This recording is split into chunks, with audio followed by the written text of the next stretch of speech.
Pakar sebut penetapan tersangka Roy Suryo CS sah dalam kasus ijazah Jokowi. Ini penjelasannya. Pakar Hukum Tata Negara ABD, R. Rorano S. Abu Bakar menilai penetapan tersangka terhadap Roy Suryo CS dalam kasus dugaan tudingan ijazah palsu Presiden ke-7 RI Joko Widodo sah secara prosedural, karena telah memenuhi syarat minimal 2 alat bukti dan sesuai prinsip negara hukum.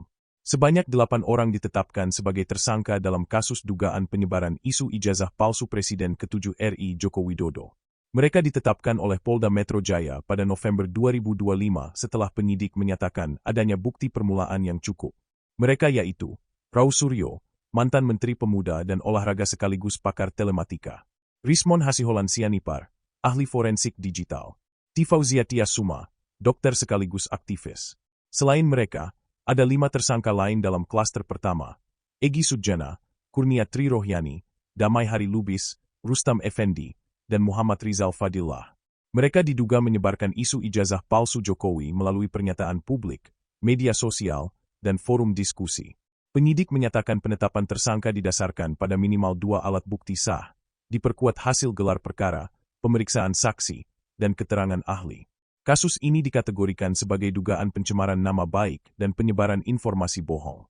Pakar Hukum Tata Negara, ABD, R. Rorano S. Abu Bakar menilai penetapan tersangka terhadap Roy Suryo CS dalam kasus dugaan penyebaran isu ijazah palsu Presiden Joko Widodo telah sesuai prosedur hukum dan prinsip negara hukum. Menurutnya, ada 2 aspek yang harus dipahami secara berimbang dalam kasus ini, yakni ketepatan langkah penyidik serta hak konstitusional tersangka untuk menguji tindakan tersebut.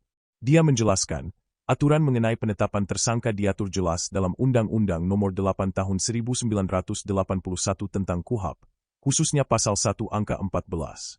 Dengan demikian, langkah penyidik menetapkan tersangka dinilai telah memenuhi syarat minimal 2 alat bukti yang sah.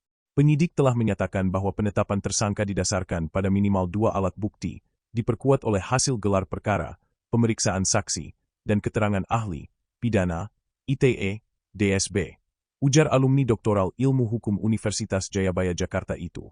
Menurut dia, prosedur ini sekaligus menunjukkan pemenuhan kewajiban negara sebagaimana diamanatkan Pasal 28D Ayat 1 UUD 1945 untuk memberikan perlindungan dan kepastian hukum yang adil bagi seluruh warga negara, termasuk pihak yang merasa dirugikan. Rorano menegaskan bahwa meski status tersangka telah ditetapkan, asas praduga tak bersalah tetap harus dikedepankan. Penetapan ini merupakan tahap awal penyidikan, bukan vonis bersalah.